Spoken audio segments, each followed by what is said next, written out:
on your side tonight, billions of dollars of border fence. But some say we're not getting what we paid for. Carrie Pena and her crew spent several days on the border taking a closer look at this. Carrie, what'd you find? Well, Bev, you know, you hear so much talk about the border fence. The Department of Homeland Security says it's just about finished. We wanted to know, what are we getting for our money, and is it doing the job? Yeah, this is a good fence. This works. This is tall enough. It's strong enough. Don't try to cut a hole in this. That steel is filled with concrete. And if we had more fence like this, Glenn Spencer says crime at the border would be dramatically reduced. If we had 1,000 miles of this fence in the crucial locations along the Mexican border, we will cut drug smuggling and illegal immigration down to a manageable size. Spencer is the founder of the watchdog group American Border Patrol. He lives near Sierra Vista and spends much of his time in the air, flying the border to see how much fence is really being built. It's supposed to be a fence here. There was no fence there.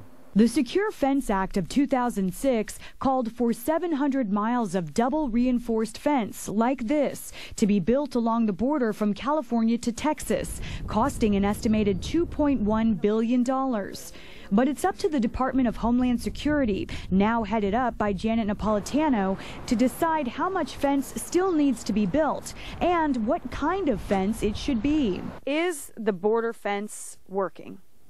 The border fence is doing exactly what it's supposed to do. It's a deterrence. The border between the U.S. and Mexico stretches 1,951 miles over 4 states.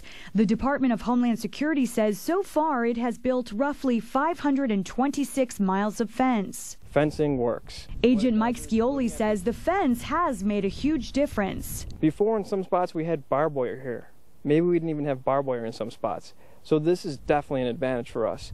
But Glenn Spencer points to spots that are still wide open and areas like this where there is only vehicle fencing or barbed wire. You can see it takes our producer less than a minute to climb through. She comes within a few feet but doesn't actually cross over into Mexico. And I'm across the border. It's just that easy. While the issue of fencing has been controversial, with many people protesting the economic and environmental impacts of the fence for border cities, the bottom line is Congress gave the green light for 700 miles of fencing to be built. It is a joke.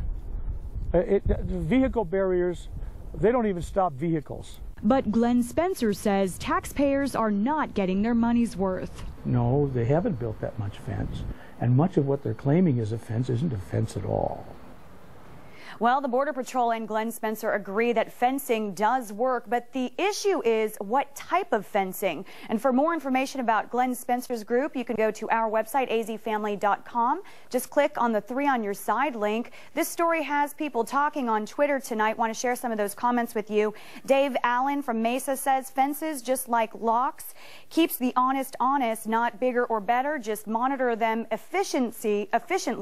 Politics gets in the way. Holden Caulfield from Phoenix says border fence, not a new concept. The question should be, why hasn't the fence worked? Brian Walsh in Glendale says, for me personally, as long as employers create an incentive, they will cross. I don't blame them. To weigh in on this conversation, you can find me on Twitter at Carrie Pena 3TV.